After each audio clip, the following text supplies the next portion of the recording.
Get a job, you bum. What's up, folks? This is Justin Garcia, a.k.a. Master Chim, and I'm here with the employed white man. That's good. Patrick Kelly, white boy Pat. What's up? And welcome to another episode of The Pressure Project. ThePressureProject.com is our website. Info at ThePressureProject.com is our contact email. YouTube.com/ThePressureProject is our YouTube channel. Please subscribe. So today we're going to talk about the spirit of industriousness. Awesome. In men. We're going to talk about how we're losing it. We're going to spend a little time talking about how throughout different cultures, religions even, industriousness was always considered virtuous. And we're going to sort of make a plea for men, as we often do, to once again take seriously their nature. You know, I always talk about, there are things that are masculine, and those things could, we could describe them a lot of different ways. One of the easiest ways is very akin to how Jack Donovan describes masculinity. It's those virtues and characteristics that are held in high regard by other men. And when you talk about industriousness, it's hard work. Yeah, hard work. What is more masculine than the notion of getting up early and putting in a day's work? I couldn't think of one. So when you talk about taking that initiative to action, I think it's at the very core, the very foundation of what it is to be a man. I concur. Right. So industriousness is the act of working energetically and devotedly. It's also diligence. And that's from dictionary.com, I think. But there are a lot of different places where you'll hear industriousness commented on and used to describe something as being virtuous. In the 9 Noble Virtues, of which we have a whole episode on. Correct. And the 9 Noble Virtues is pretty much those virtues distilled from the culture of the Viking Age by Asatru or Satru. Satru. I think it's a Satru. It makes sense to us that it's a Satru. Well, but I think it's Asatru. Okay. Whichever one it is. Yeah, one of those.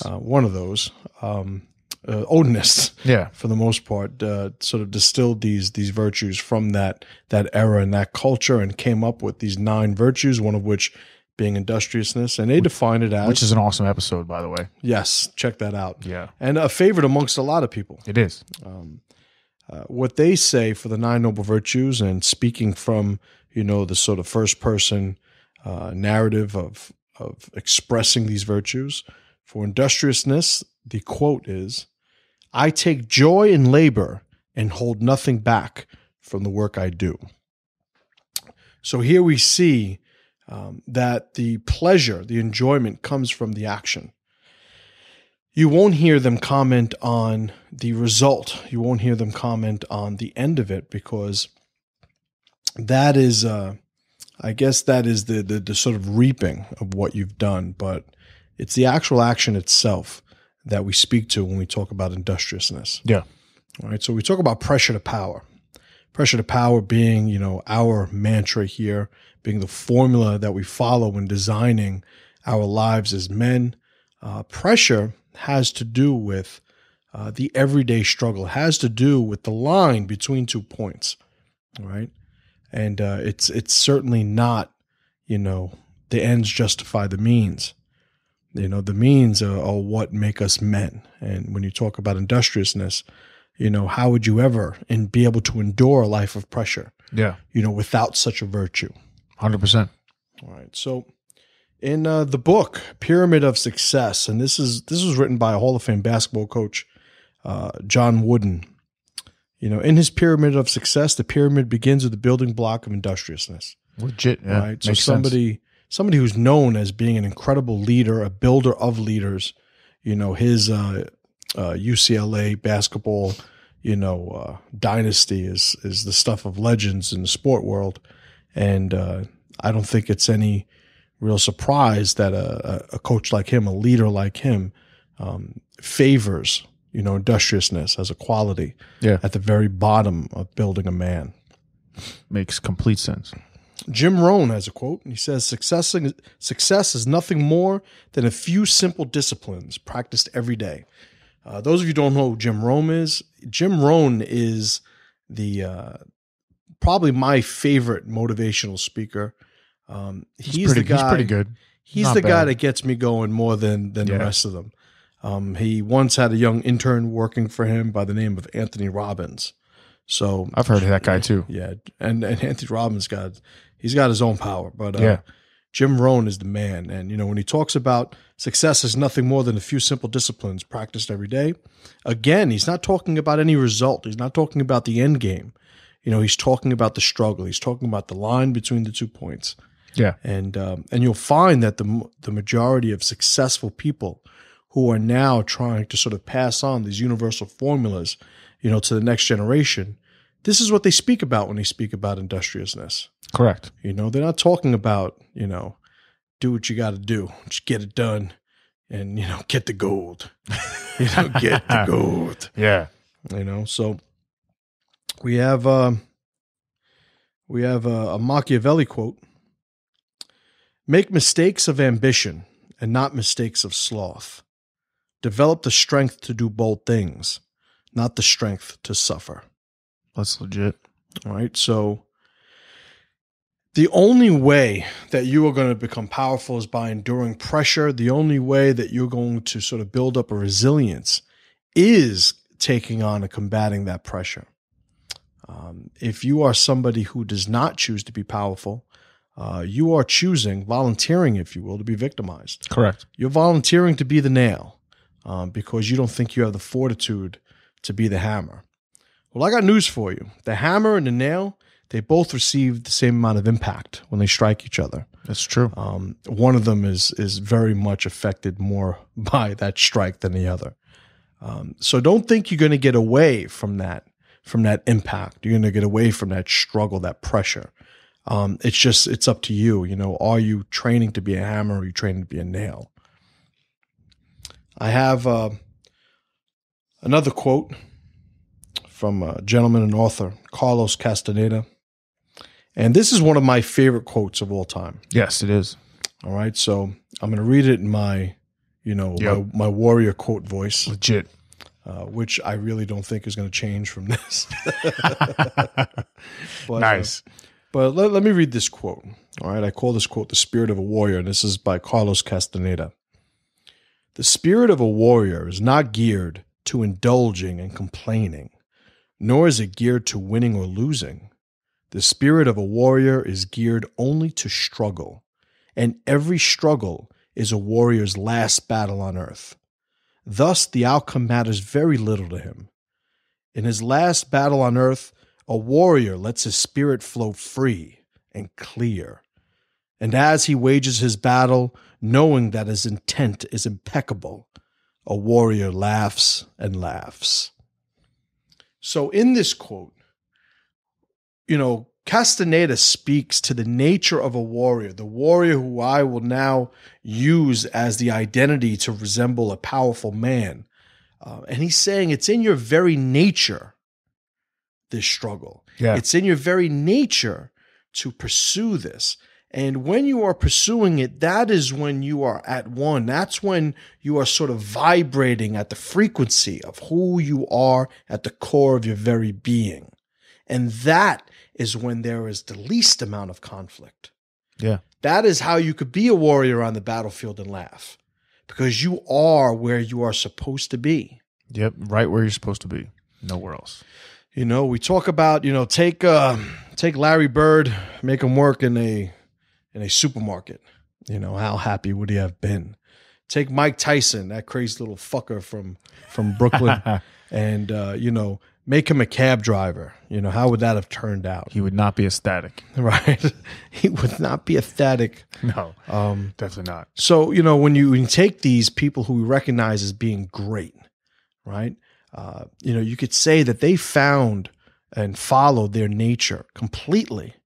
So, they fought their battles, but they were laughing the whole time. Yeah. And to sort of get away from that nature is where you create conflict where there shouldn't be. True. Right? Yeah.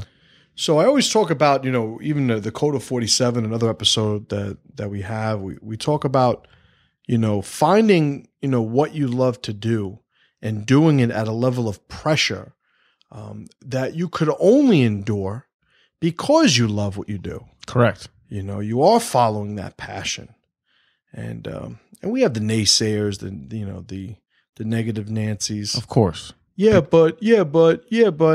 And their job is, to defend their mediocrity and to they're defend, afraid. Right? And it's exactly what it is. It's a fear that, that prevents them from taking chances. These people that they want safety, they want security.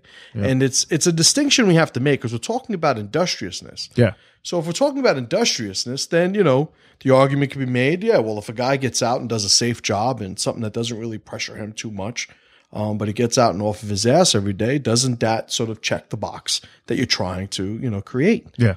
And to a certain extent, yes, I concede that. Of course. Because the alternative is unfathomable. To be a bum. Right, to be a bum. To be a bum. Right? So I made that meme pic. And even there, and it's always a sort of social experiment, when I make these memes and I use deliberate language, I use the visuals, I frame things the way that I want them to be. And nothing by accident. Right. And I sort of set it free. Yeah. And see what happens. I let it, let the fire begin. And a lot of overwhelming support. Yeah. Because it's got a lot of sort of rah-rah nature to it. Sure. And it's one of those. The meme, I'm actually going to bring it up right now so I could quote it verbatim. And it's if you know me, you know that I love creating meme pics. One of the biggest reasons why I love creating meme pics is that it's consumable. Yeah. Right. If I hand somebody, the Book of Five Rings and say you have to read this, I'm already disqualifying a whole segment of the population. True. And there's something to be said for that. But when our goal is to sort of have men in general, in a broader sense, reclaim their masculinity, yeah, I have to find ways to disqualify as few people as possible. Correct. I want to reach all the guys, know. So meme pics has sort of evolved into an incredible medium for that. 100%. Right? So this particular pic says, any adult male without a job or the drive to hunt one down daily is a bum. Anyone who says otherwise or refuses to use the term simply doesn't care about fixing the issue or is too weak to matter. So bum.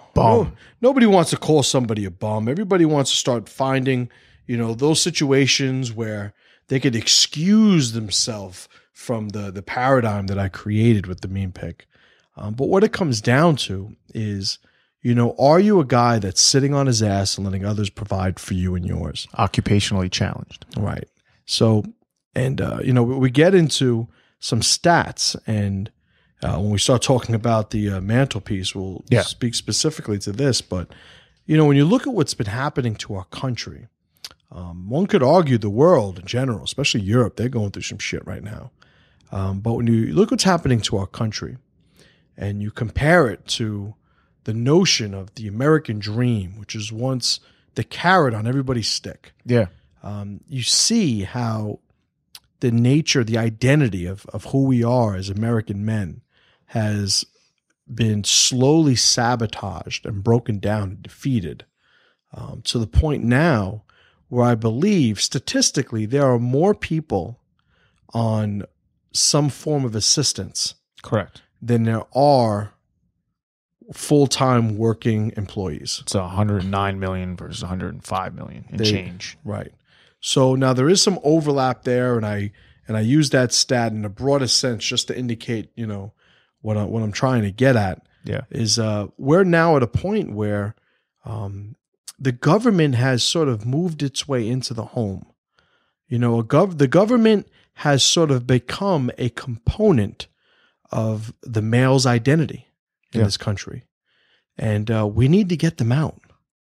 We need to get them out because one of the things about the American dream, and it's one of the reasons I love the podcast format sometimes is as I'm talking, I could hear all the unicorns just, but the American dream is a nightmare. The American dream is, it's pipe dream. It's, We get all the people who read that meme pic and automatically take offense to it. Right. And they want to know, well, am I a bum?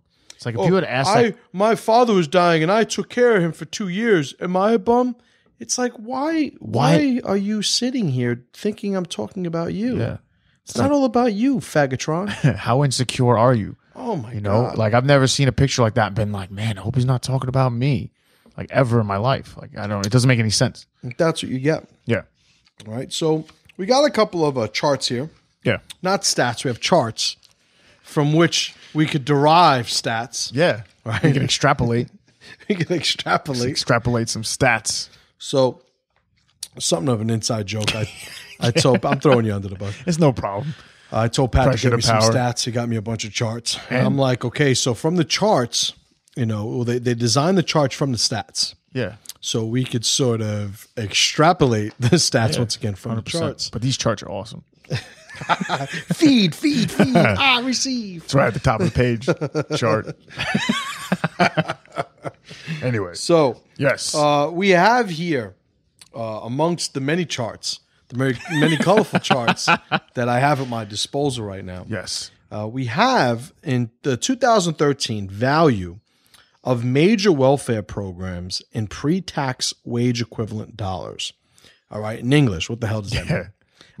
Jumbo. I basically have a map here of the United States, and by each state, there is a number, a monetary number, and that reflects the amount of money that people are getting in benefits and government benefits should it had sort of been paid out as a wage. Yeah, pre-tax. Right? So if let's take Texas, for example, which is very much on the low end, as I would expect, $12,550. So getting the benefits that are afforded people in Texas, and now I will say these are programs that people may qualify for completely, may qualify for a component of. Yeah. But if they qualify for the maximum experience of receiving benefits from the government in Texas, that would resemble a job that paid them $12,550 a year. Yeah. So you might think, that's $1,000 a month. Nobody can live on $1,000 a month. So it's really not a big deal. It's, it's as I'm going to try to avoid talking about it, but I don't think I'm going to be very successful. And Charles Murray, all right, this is Charles Murray's book. Yes. Right, Losing Ground. An incredible book. It was first written in 1984. It's had since a couple of different editions afterward. But the truth holds true as it did then now. And what he talks about when it comes to social programs is that, and I will concede this, I agree with him. He's a brilliant man, and I have no reason to disagree with him. I have no real emotional or otherwise reason to disagree with him. He says these programs start with the best of intentions. They start with a true toward commitment to helping people who need help. Yeah. He talks about the issue, unfortunately, being that they don't anticipate what the consequence of this help is. They say the road to hell, if it existed, which it doesn't, is paved with good intentions. And nowhere will you find that to be more evident Yeah. in the subject we're covering today. So he talks about it in Losing Ground, an incredible book. You guys got to read it. He talks about, how do you help single mothers financially without promoting single motherhood? Yeah. How do you create an assistive educational program for high school dropouts without incentivizing dropping out of school? Correct. So this is the dilemma that these programs are often put in. And in the 50s and 60s, you'll see, and Charles Murray makes a great case for it in this book, those consequences, those sort of secondary order of effects, tertiary order of effects, were not anticipated, were not even discussed, it would seem. And now we are suffering the effects of those programs. So in Texas, we said, 12,550, not a big deal. Well, we're from New York. And Yes. New York, $43,700 a month. So if you qualify for the maximum number of government assistance programs, you are getting the equivalent to upwards of $43,700 a year.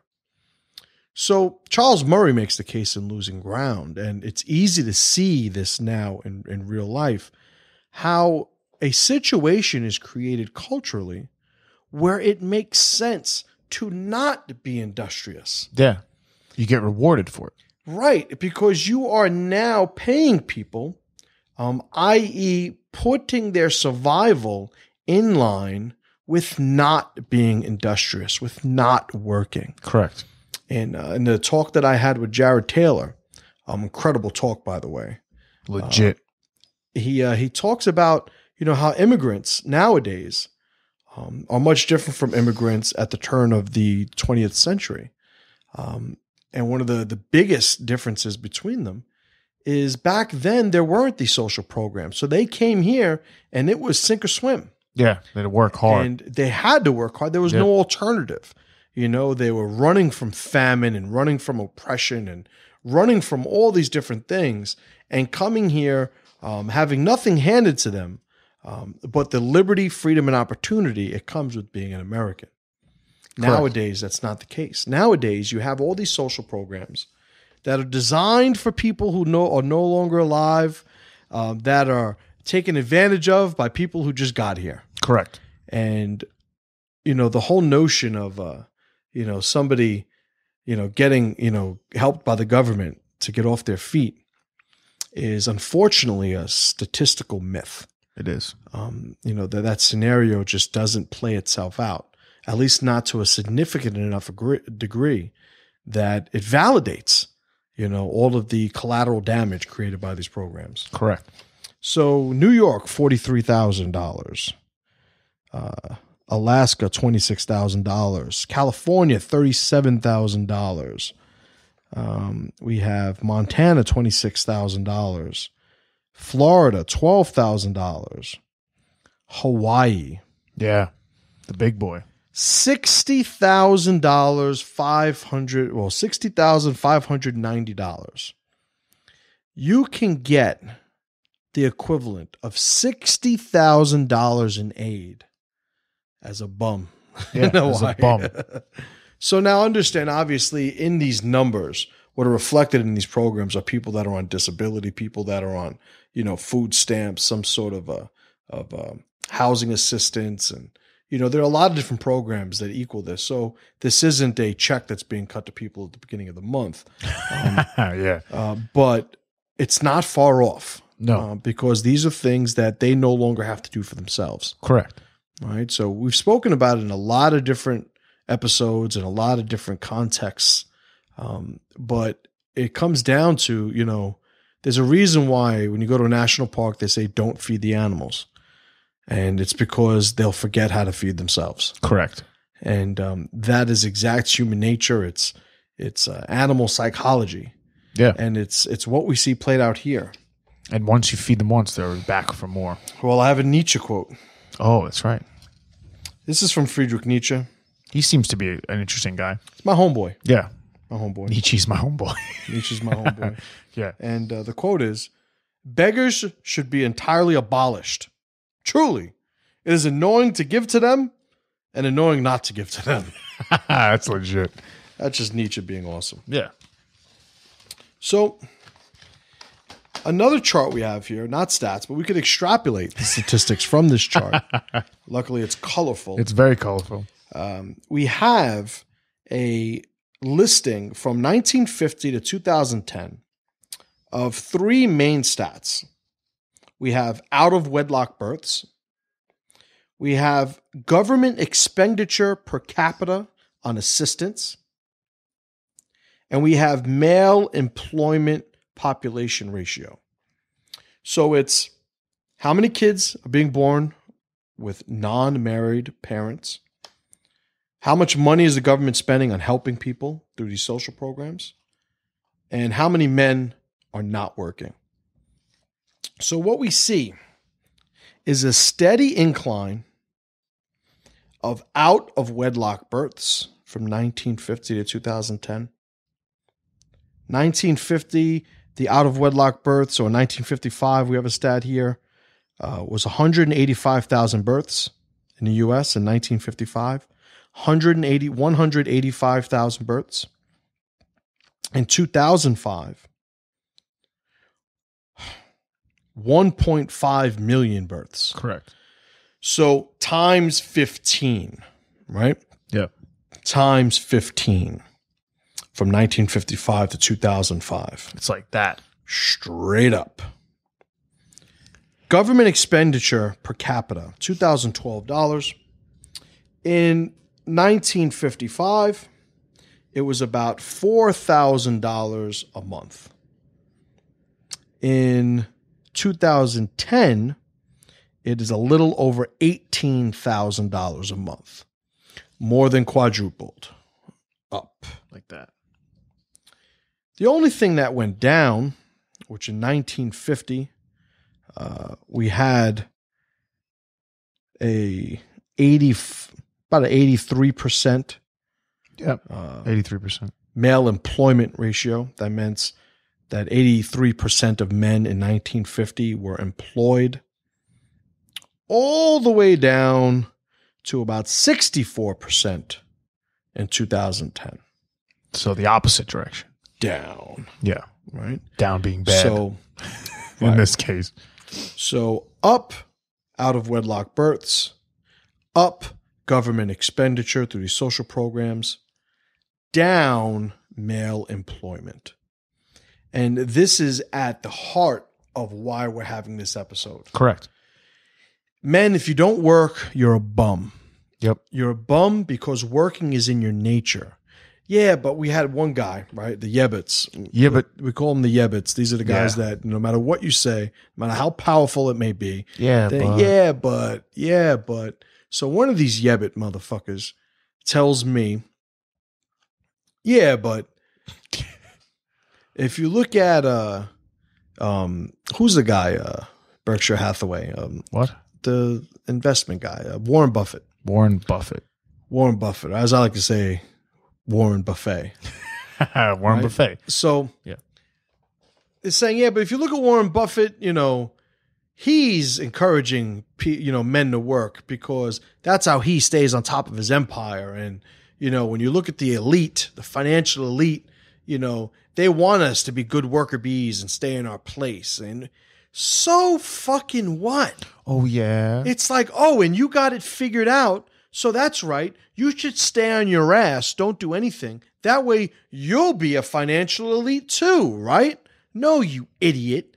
There is no time in the history of men where sitting on your ass has ever gotten us anywhere. True. Okay? And when nature was the sort of currency in which people's industriousness was traded, the weak people died. Okay? They all died. The industrious people were the ones to survive, all right? So even if you're a weak little faggot in 2015, I got news for you. You go back far enough, whether you want to admit it or not, whether I want to admit it or not, you had somebody fucking strong or you wouldn't be here. Correct. You had somebody that got off of his ass every day. Or you would be dead. You wouldn't be here. Correct. Right? So, I mean, not only are you a disgrace to you, a disgrace to your country, a disgrace to your parents, but you're also a disgrace to every single link that came before you that maintained their strength just so you could be here acting like a little faggot. The line of your people back to the beginning are turning over in their graves. This is true. Yeah. So what is essential to achieving the American dream? There's a chart here, and this chart is based on a study done, or this is a numbers done from a study done by theinvisibledream.org. And they interviewed a couple thousand people, a couple thousand Americans, and they asked them this. They said, what is essential to achieving the American dream? 86% strong work ethic. Yeah. The absolute single most essential component to achieving the American dream, strong work ethic. After that, we have being raised with parents who teach honesty, responsibility, and persistence. After that, education. So when you look at, what everybody knows to be the case, work ethic, industriousness is put at the forefront every single time. Yeah. And the people who say, oh, it's who you know, are full of shit. Right. And that's statistically proven to be true, by the way. There was another study done. I didn't include it here, so don't hold me to the numbers exactly. But a study was done between well-connected people who consider themselves to be well-connected. And I guess the statistics are almost anecdotal in nature because I guess you have to ask somebody, do you work someplace where your connections got you there? And and in a survey done with a few thousand people, it found out that the people who did well in school were the ones who fared better than the people who had connections, who had gotten jobs through connections. Makes sense. So the whole thing is, when you talk about a feeder mindset, right? Two on Tom, the Sayak Kali, concept of being the feeder, you're talking about maintaining control. Yeah. You're the one that wants to sort of lead the dance. You're the one that wants to steer, the ship. And when you allow other people to do that for you, it only makes sense that you are going to be a cog in a machine that is designed for them to fulfill who they are. Correct. So, the easy saying is, when you go to work, you make somebody else rich. And there's a lot of truth to that. But I would maybe add to that, piggyback on that, that getting out, doing something, and learning a strong work ethic is at the heart of anybody who's ever been successful. We see people who, we see all the time when you get ghetto people that win the lottery. They go broke. They go broke like immediately. Yeah. Why? Because they have ghetto habits. They have a ghetto mentality. They have ghetto mindsets. They don't know what it is to work hard. They don't know what it is to be responsible. They don't know what managing their money is. Yeah, they spend it all. Right. They don't know any of that. No. And we see that so many times with the people who aren't, industrious. The people who, industrious people call lazy bums. I was just talking about on the way here how, and I admit sometimes, driving through the Bronx, it's an exercise in in goose fraba patience, sure. For me. And yes. I was just driving here. We're going to record, and I'm at a stop sign, or at a red light rather. And on the street corner, right outside my car, my Jeep, is two guys, mid-20s.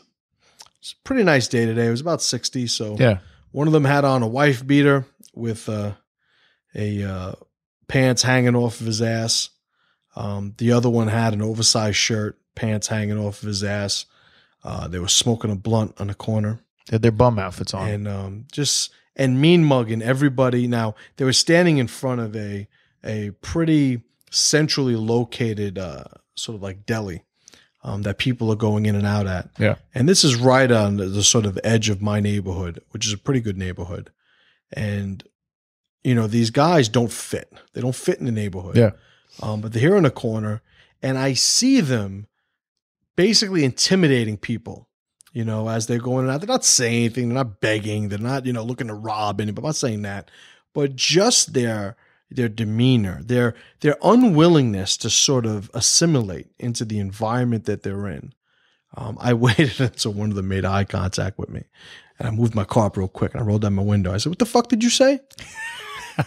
it threw him off so completely. He said, I didn't say anything. I didn't say anything. You sure? I said, if you're going to say something, say it now. He said, I didn't say anything. I said, yo, you said anything to this dude? And his friend's like, no, I didn't say anything. No, I'm sorry. So, yes, I was being a complete dick. But you know what? Two assholes hanging out looking like fucking monkeys, smoking weed on a corner in my fucking neighborhood. Get out of here. Agreed. And they were in black, so don't start that shit. I didn't think they were. Yes, you did. I heard the story already. I know they're not black. All right, the fucking Puerto Ricans. Fucking spick motherfuckers. My peoples. Anyway. Yeah. So, what one word describes the American dream? This is also a study done, a survey done by the invisibledream.org. And people answered a whole slew of answers: money, advancement, possibilities, work. But the biggest answer, which was answered 24% of the time, a quarter of the time, more so than any one. This is like Family Feud. Yeah, like Family Feud, exactly. Yeah. Surveyed more than 100 people. True. So the biggest answer was freedom. Freedom. So what is freedom? Freedom is what allows you to not have any fucking excuses. Correct. Freedom is what allows you, almost thrusts upon you, accountability. Yes, it does. Here you are, sink or swim. Yeah. You can do anything you want. You could do anything you want. And, these social programs do nothing but undermine this. I understand. And, this is where I completely take any sort of nobility out of any charity work that I do, but whatever, because it's very appropriate to bring up in a conversation like this. Yeah. I've never needed anybody to tell me to help other people. I've never had anybody that has ever had to force me to help people who are less fortunate than myself. The problem is when I am forced to do it. I pay a lot of taxes, man. Living in New York, I pay a lot of taxes. So when I see two 20-year-olds in the middle of the day, hang out in the street corner, new sneakers, both of them, by the way. Of course. Smoking weed, just mean mugging people outside of a fucking neighborhood deli. Yeah. It's like, yeah, I want to get out and I want to fucking crack their heads like fucking hard-boiled eggs. But because you're subsidizing their lifestyle. It's exactly right. And it's funny because I remember growing up, these were the conversations the old angry white guys used to have. That's funny. And whether I was at the barber, I used to go to an old school barber when I was younger. These are the conversations I would hear. When I worked in a funeral home, we have a bunch of older Italian guys, and these are guys that at one point came here, from other countries. Correct. And they just want to talk about these bums nowadays. These bums, they don't know what hard work is, and it's exactly as they described it. Yeah. And I have nothing to combat that. True. Because I understand what weakness is, and it seems as though every person who mounts some sort of a rebuttal to this position, is weak. And I don't mean to disqualify them just by the notion that they're, that they have a contradictory position to mine. But when you hear the logic that leads them to their positions, it's just based in weakness. It's based in a lack of accountability. It's based in this sort of, projecting their own sense of responsibility on others. I'm tired of hearing minorities saying they can't get ahead. They have this page on Facebook called Humans of New York. Okay. Right. They profiled this lady, and lady's smiling in the picture. And what they usually do is you'll see a picture that they take of some random person in New York City, and then they'll, obviously they've done some short interview with them, and they get a little synopsis of who they are and what they're about. And this lady says, I work 95, it's about maybe a mid 40-year-old. She looked Indian. Okay. She looked Indian. Dots, not feathers? Dots, not feathers. Sure.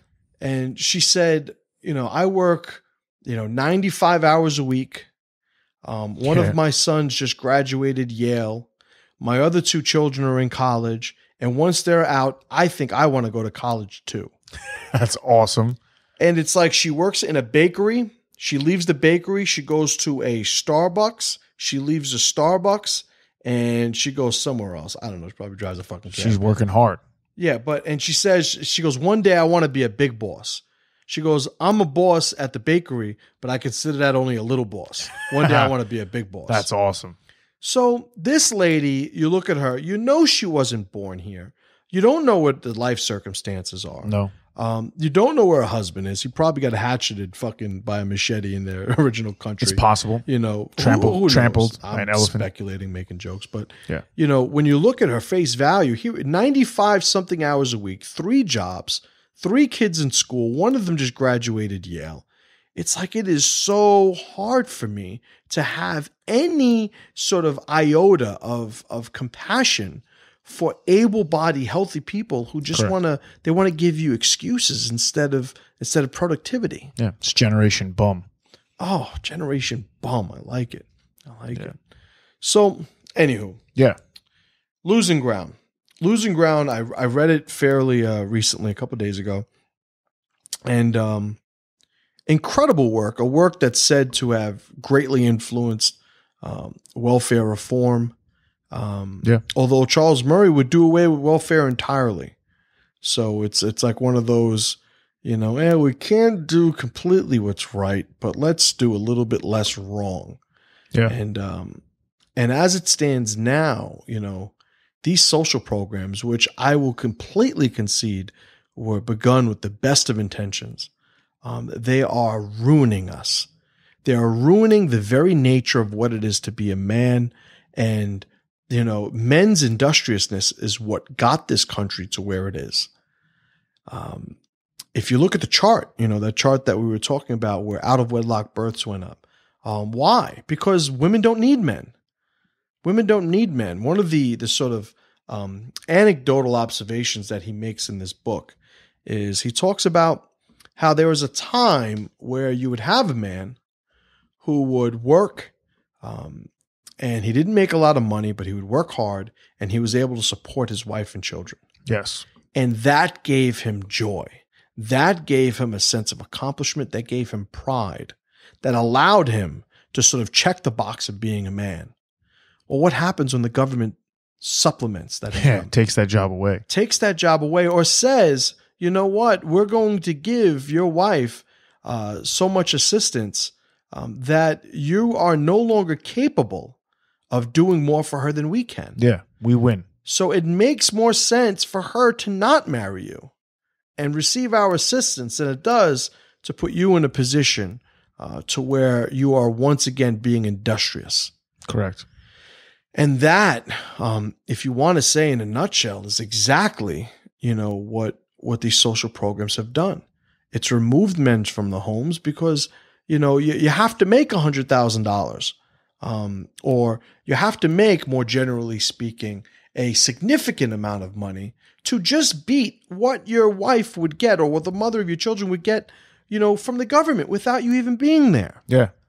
And who wants to take the chance when you have children in the equation of passing up the stability of government, you know, revenue, to try it on your own? Yeah. You know, luckily there are people whose pride is almost borderline irrational. Correct. You know, of which I consider myself one. Yeah. And when I started, you know, I've told this story before. My wife had a card, and this is after, you know, we had our first son, and she had this card. I saw it in her wallet, like she had opened her stuff and put it on the counter, and I already recognized it as like a benefits card. And I asked her, what is that?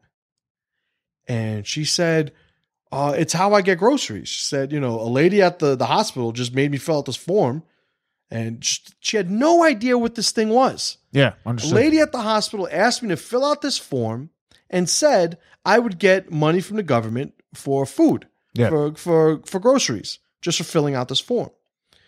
My wife, being from Brazil, she was like, okay, she was like, well, she assumed that that's the way it worked here. Of course. Unfortunately, she's right, but it's not the way that I want it to work in my house. Yeah. So I immediately told her there's no fucking way. Yeah. Right. One of my father's great proud sort of habits or aspects of raising his children were we were never welfare kids. We were never, you know, we never used food stamps. Yep. You know, I have the funny story of my aunt telling a bunch of us, you know, a bunch of my cousins, me and my younger brother, you know, go to the store and get some ice cream. You know, here's $1. And she handed me, this is the 80s. So it was the food stamps that looked like Monopoly money. Like you pull them out of a book. And I remember going, you know, this isn't $1. And she, you know, I was a little smart ass. But she and her naivety, and I guess love for her nephew. Yeah, sure. It was like, no, this is, it does work. And I told her, this is a food stamp. My father told me food stamps for people who don't want to work. So she took the fucking thing back. I didn't get ice cream. All my cousins did. That's fine. But I think you'll live. Exactly. And, when it comes to having this sort of pride, in lieu of that, there is no general culture that's just sort of underlying in our society anymore that promotes that industriousness, that promotes it's always better to work.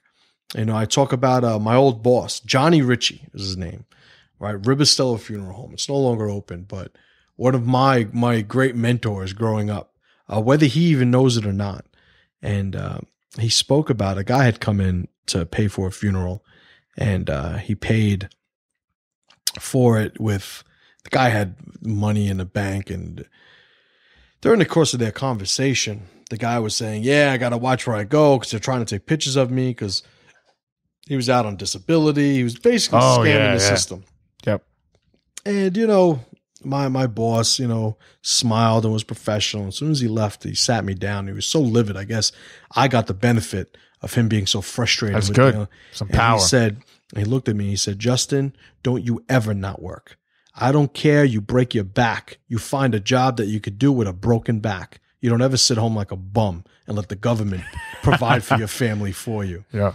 And I guess the sheer just sort of animosity in his voice and his demeanor, really sort of installed that, into me.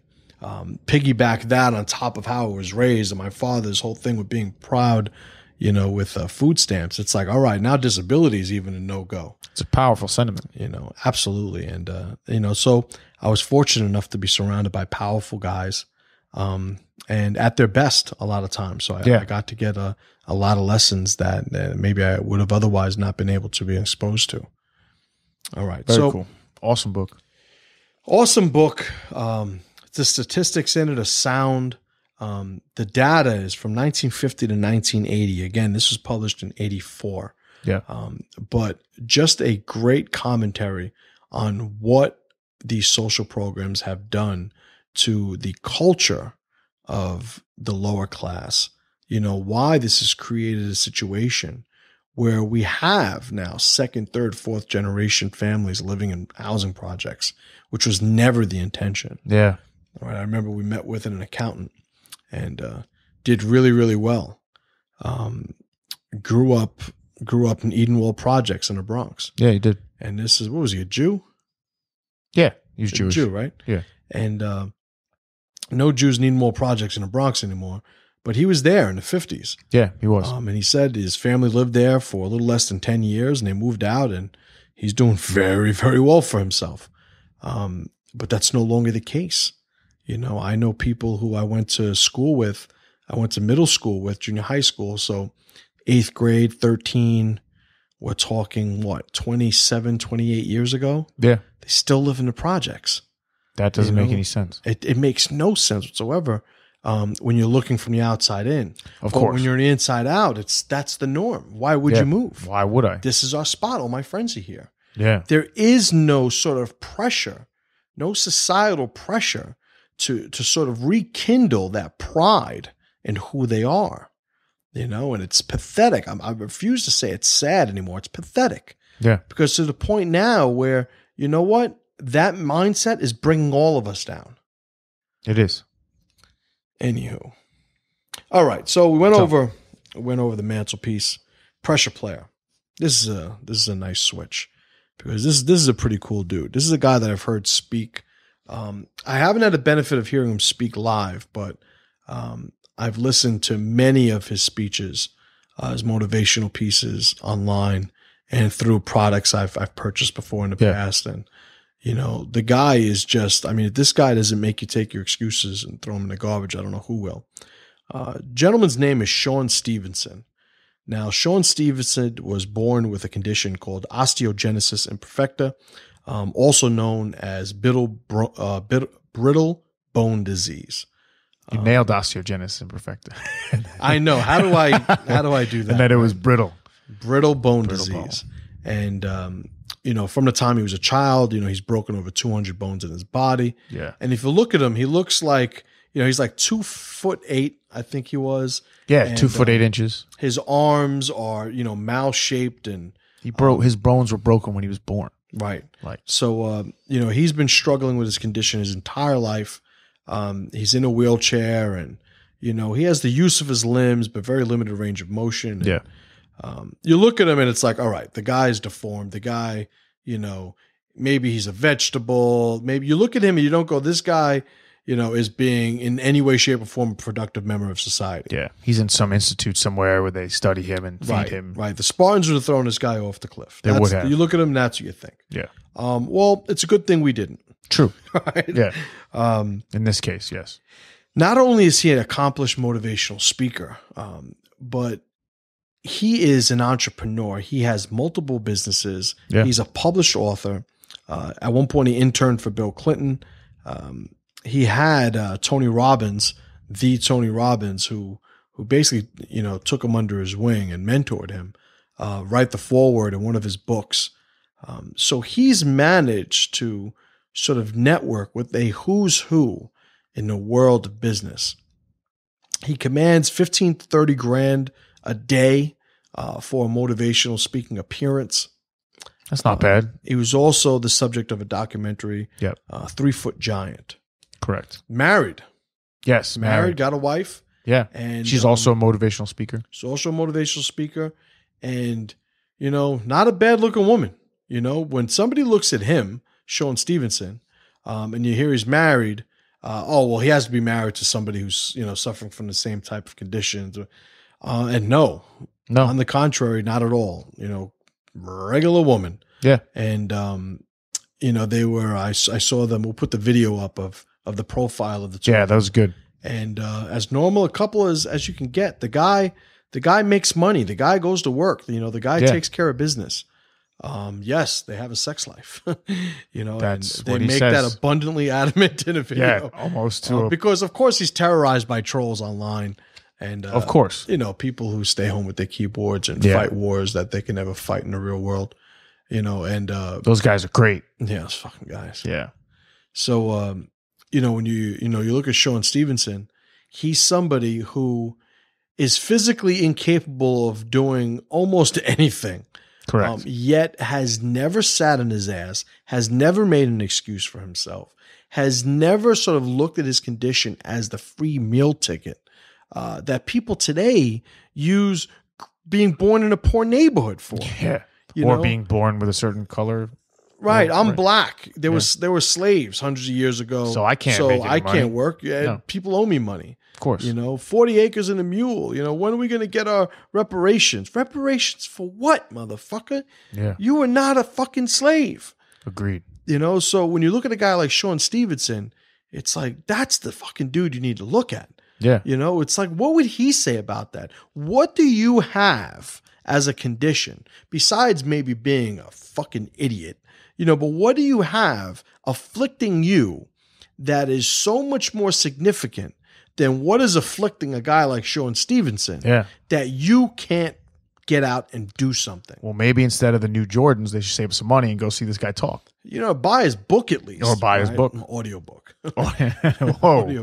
Whoa. Whoa. Hey, I listen to audiobooks. I actually like audiobooks a lot. So, Sean Stevenson, you're the man. Yeah. I don't think he listens to the Pressure Project, but he might. If anybody listening knows him, let him know. You got some kudos from the brothers over here. 100%. All right. So, unicorns. Unicorns. Now, unicorns is a group. It's a group of men and a conditional group of men.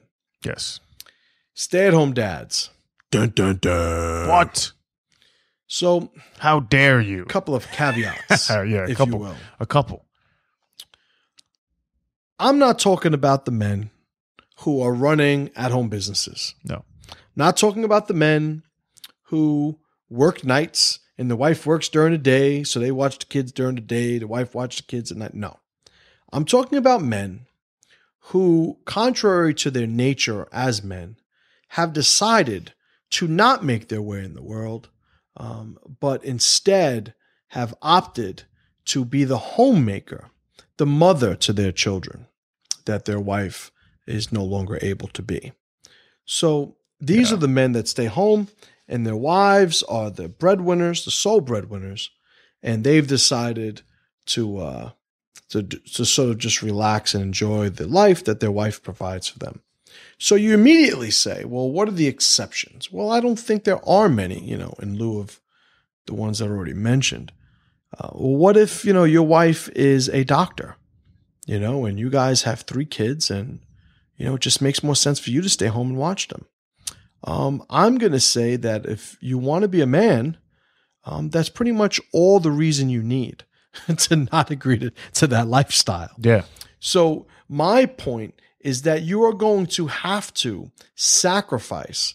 Remember we talked about the Castaneda quote earlier? Yes. When you are embodying and manifesting what your nature is through action, that is when you laugh on the battlefield. Correct. Well, if you are somebody who is now sacrificing your identity as a man to care for your children, well, that's never going to be something I'll sign off on.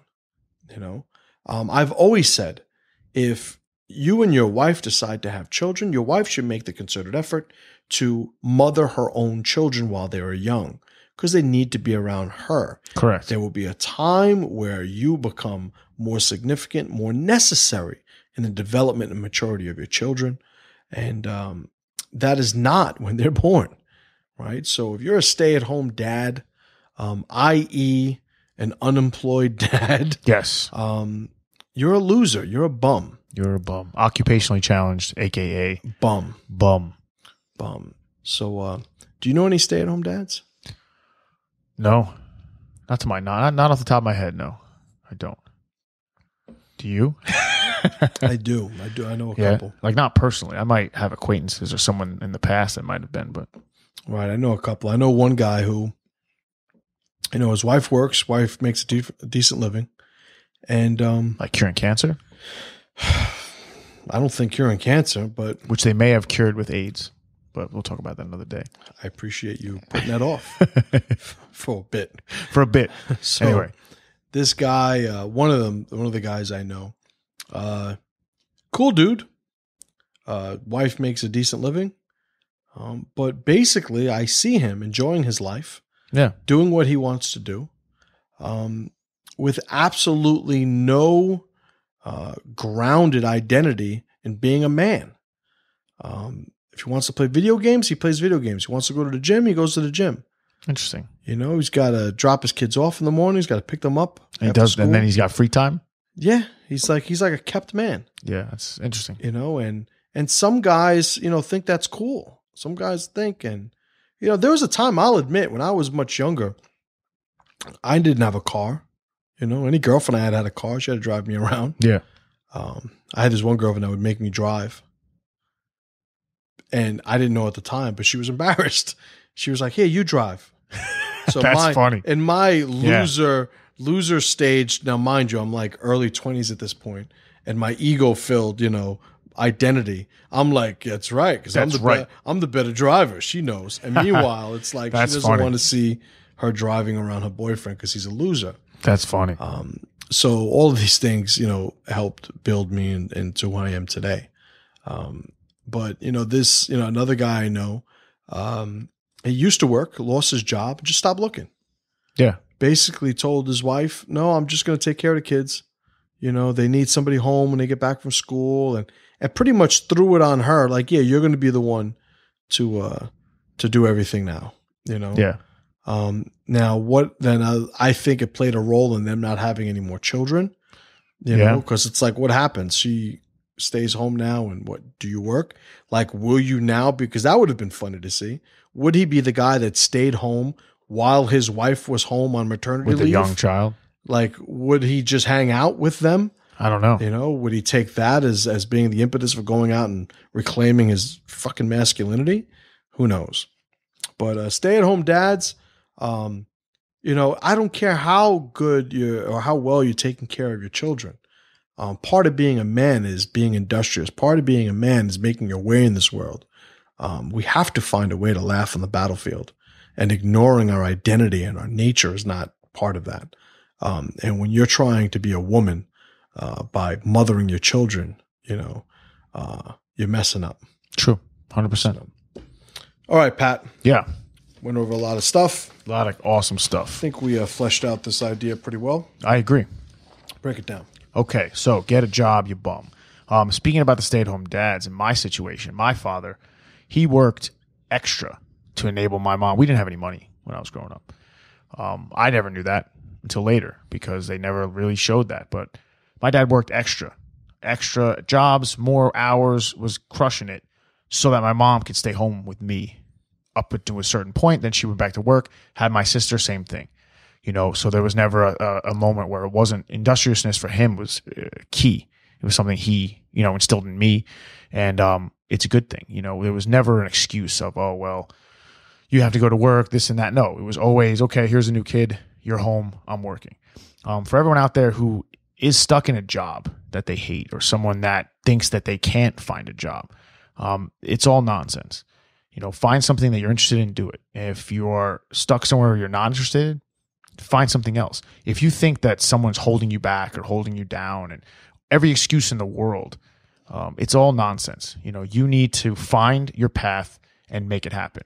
And no one can hold you back but yourself. So if you are one of these guys who thinks that, hey, you know what, I'll just be a bum on the corner, you're going to be eventually crushed.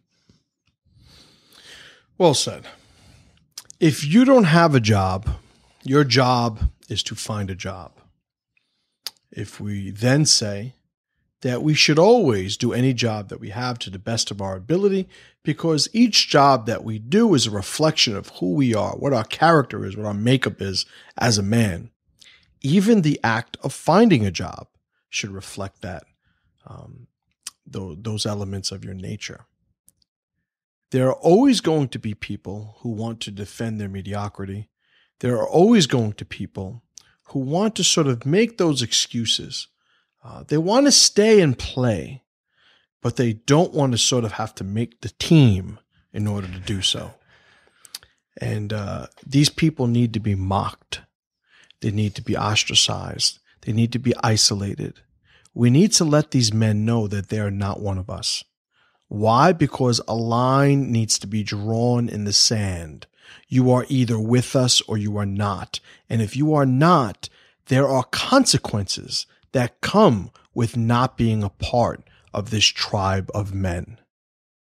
If doing the right thing and not doing the right thing gives you the same life, then what's the value of doing the right thing at all?